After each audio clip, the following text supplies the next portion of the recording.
Guys, अगर आप खांसी से बहुत परेशान हैं, बहुत ज़्यादा खांसी आती है, मतलब इतना ज़्यादा परेशान है कि बलगम भी नहीं निकल सकता और यहाँ पर एकदम जकड़न रहती है, और इससे आप निजात पाने के लिए इस वीडियो को पूरा देखिए। मैं आपको इसमें कंप्लीट नॉलेज दूंगा कि आपकी जो होपिंग कफ होती है, जो बार बार खांसी आती है, आप बिल्कुल परेशान हो जाते हैं, बिल्कुल सांस नहीं ले पाते हैं, सो नहीं पाते हैं, तो इस सब का मैं डिटेल से बताऊँगा।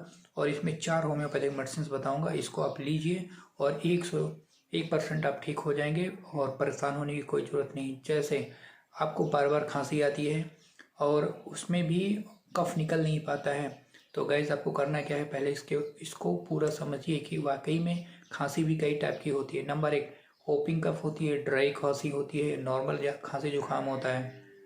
तो आपको पहली चीज़ को कंफर्म करना है कि जो खांसी हुई है आपको कुछ टाइप की है। मैं जनरली आपको होपिंग कफ के बारे में बताऊंगा, जिसको कुकुर खांसी भी कहते हैं, और यह एक बैक्टीरिया डिजीज़। अब ये होता कैसे है, होती कैसे है, तो ये बैक्टीरिया की वजह से होता है, जिसको बोर्डिटेला परचूसिस कहते हैं। परचूसिस, ठीक है, ये एक बैक्टीरिया है जो किसी भी व्यक्ति को हुआ है फ्रेंड्स, तो जब वो छींकता है या फिर खांसता है तो उसके जो बैक्टीरिया होते हैं वो सराउंडिंग में फैल जाते हैं, जिसकी वजह से अगर आप उनके कांटेक्ट में आते हैं तो फ्रेंड्स आपको भी हो जाता है।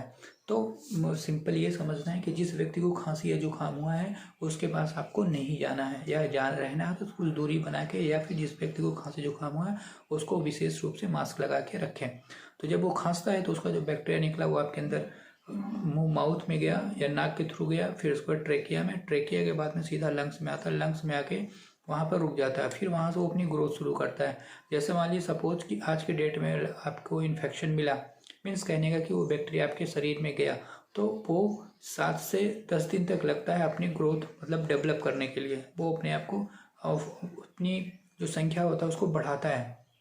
जब वो संख्या बढ़ाता है, इसको बोलते हैं एंटीजन। एंटीजन में 3 चीज़ें आती हैं। नंबर 1 वायरस, बैक्टीरिया और फंगस, इसको माइक्रो ऑर्गेनिज्म से बोलते हैं। लेकिन जो ये वोपिंग कफ होता है, परचूसिस होता है या कुकुर खांसी होती है, ये सिंपल बैक्टीरियल इन्फेक्शन है जो बोर्डिटेला परचूसिस के कारण होता है।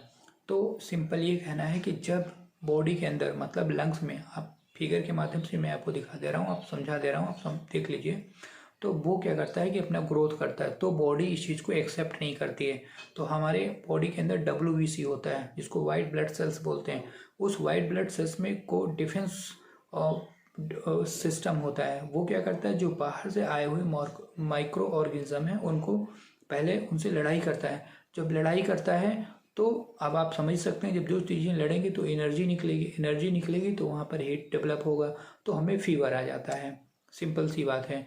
तो उसके बाद में क्या करता है कि अगर हमारी इम्यूनिटी मजबूत है, हम बहुत ज़्यादा अंदर से मजबूत हैं, तो हम WBC हमारा क्या करेगा कि जो होपिंग कफ का बैक्टीरिया उसको किल कर देगा, खा जाएगा, और फिर वो पस के रूप में या फिर कफ के रूप में बाहर निकाल देगा। ठीक है, तो हम खांसते हैं तो वो कफ बाहर निकल आता है, इजली धीरे धीरे करके हम ठीक हो जाते हैं। बट जब हमारा इम्यूनिटी वीक है, कमज़ोर है, या हम बहुत ज़्यादा वीकनेस हैं, तो उसमें क्या होता है कि जो होपिंग कफ का बैक्टीरिया है वो थोड़ा सा अपग्रेड रहता है हमारी इम्यूनिटी से, तो वो क्या करता है, धीरे धीरे करके पूरे लंग्स को कवर कर लेता है। जब लंग्स को कवर कर लेता है तो हमें कस के खांसी आती है। खांसी इसलिए आती है कि हमारा जो बॉडी है उसे एक्सेप्ट नहीं कर, निकालना चाह रहा है, और उसको कफ के माध्यम से या फिर उसमें म्यूकस ज़्यादा सिक्रेट करता है। एक बायोलॉजिकल फिनोमिना है जो डिटेल में बताना थोड़ा सा, क्योंकि बहुत लंबा वीडियो हो जाएगा। तो उसको म्यूकस निकालता है, उस म्यूकस में वो लिपट के, या फिर जो हमारे डिफेंस सेल्स हैं जैसे WBC हो गया, उनको किल कर दे, उसमें लिपट के वो बाहर आ जाएं। तो कभी कभी क्या होता है, इम्यूनिटी वीक होने की वजह से वो म्यूकस निकल नहीं पाता है, तो हमें कस के खांसी आती है, और ये शुरुआत में धीरे धीरे होता है, फिर बहुत तेज होने लगता है। तो फिर इसमें करना क्या होता है, वो परेशान होने की जरूरत नहीं है। जो लोग एडल्ट हैं उनको तो ज़्यादा दिक्कत नहीं होती, लेकिन जो बच्चे हैं और उनको हो जाती है, तो इसकी वजह से अगर बच्चे वीक हैं तो उनकी डेथ भी हो सकती है। अब मैं ये मुद्दे की बात करता हूँ कि अब इसका सिम्टम्स क्या आते हैं। नंबर 1, जैसे आपको फीवर आना, बुखार आना या उल्टी आना, सांस लेने में दिक्कत होना, या छोटा बच्चा है तो उसको खांसी तो नहीं आती है, लेकिन कभी कभी उसको सांस लेने में भी प्रॉब्लम होती है। तो इसके साथ में अगर जब आप सोते हैं तो सही से सो भी नहीं पाते, क्योंकि ये कभी 2 बजे रात को या 1 बजे रात को अलग अलग सिम्टम्स होते हैं, उस समय ये अग्रवेट कर जाता है, बढ़ जाता है। इसमें सांस लेने में प्रॉब्लम होती है, जो ट्रेकिया होता है उसमें म्यूकस भर जाता है, इसकी वजह से बार बार ऐसे करके खूब कस के खांसी आती है, जो बर्दाश्त के बाहर हो जाता है, जिसकी वजह से पूरा चेहरा रेड पड़ जाता है, नीला पड़ जाता है, और इसके साथ में वोमिटिंग भी होती है, और नाक की जो नली होती है वो बंद हो जाती है, क्योंकि उसमें म्यूकस भर जाता है, जिससे बहुत दिक्कत होती है। और आँख जो होता है उसमें रेडनेस हो जाता है, और बलगम निकलता है। बलगम कभी कम निकलता है, कभी ज़्यादा निकलता है, कभी म्यूकस उसमें रहता है, कभी नहीं रहता है। तो ये सारे फीचर्स आपके हो गए वोपिंग कफ के, सिम्टम्स ऑफ वोपिंग कफ। और इसके बाद मैं आपको बताऊंगा इसका treatment, what are the treatment for the whooping cough. तो वोपिंग कफ का ट्रीटमेंट क्या है? तो इसका ट्रीटमेंट आपका होम्योपैथी में बहुत अच्छा है। फिर मैं कुछ चीज़ें बताऊँगा जिससे आप बचाव कर सकते हैं।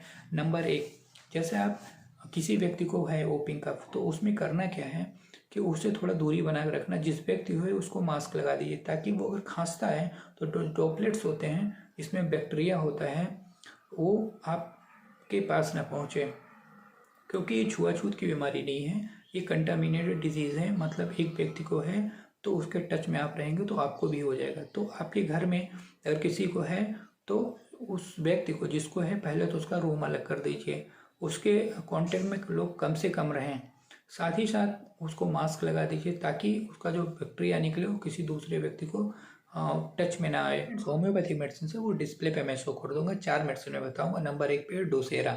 डोसेरा तब लेते हैं जब शाम को मध्य रात्रि मतलब 2 बजे के बाद आपको दिक्कत ज़्यादा हो, वोमिटिंग हो, या फिर एंजाइटी हो, सांस लेने में दिक्कत हो, खांसी बार बार बहुत तेज़ी से आती है, तो ये बहुत अच्छी मेडिसिन हैं चारों। तो डोसेरा को लेंगे, 200 पोटेंसी की लेंगे, सिंगल डोज लेना है। ध्यान से सुनना है कि 200 पोटेंसी की सिंगल डोज लेना है, अकॉर्डिंग टू हैनीमैन, जो इनके होम्योपैथी के फादर हैं, उनके अनुसार सिंगल ही डोज इसकी डोसेरा की ली जाती है। उसके 7 दिन तक वेट करना चाहिए। आई होप बिल्कुल अच्छा रिजल्ट आता है। अब मैं दूसरी मेडिसिन बता रहा हूँ। जो मैं मेडिसिन बता रहा हूँ साथ में उसके सिम्टम भी आपको बता रहा हूँ, तो वो सिम्टम से आप मैच कर लीजिए फ्रेंड, ठीक है।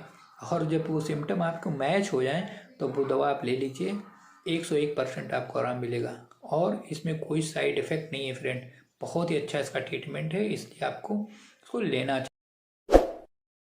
फ्रेंड्स, जो नेक्स्ट मेडिसिन है वो क्यूप्रम मेटालिकम है, जो डिस्प्ले भी मैं शो कर रहा हूँ। इसके जो सिम्टम्स होते हैं, इसमें जो वोपिंग कफ के सिम्टम्स आते हैं वो ये होते हैं कि आपके गले में स्पाज्म नहीं होगा, पूरे बॉडी में स्पाज्म होगा, या ऐंठ जाएगी, अकड़न हो जाएगा। साथ में बच्चों के साथ भी यही होता है कि उसमें पूरे बॉडी में ऐंठन होने लगती है ना। तो वहाँ पे क्यूप्रम मेटालिकम, खांसते खांसते ये ऐंठन होने लगती है। ये सिम्टम आपके क्यूप्रम मेटालिकम के। इसके भी आप 200 पोटेंसी की मेडिसिन से लेंगे, और इसको 2 बूंद सुबह 2 बूंद शाम को लेना है। इस तरह करके 5 दिन तक लीजिए कंटिन्यू। 5 दिन लेने के बाद में फ्रेंड्स बहुत अच्छे रिजल्ट आएंगे।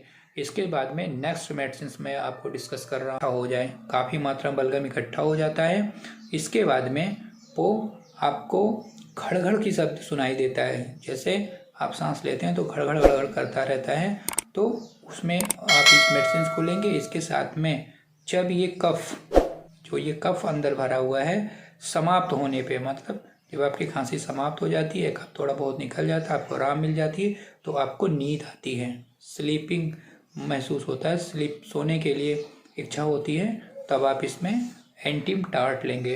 अब जो सबसे अच्छी मेडिसिन है वो मैं आपको बता रहा हूँ। उस मेडिसिन का नाम है कॉकस कैक्टाई। ध्यान से सुनिए फ्रेंड्स, कॉकस कैक्टाई।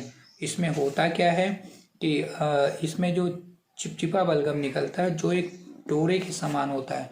डोरे के समान मतलब कैसे लंबा हो जाता है, मतलब फैलता है।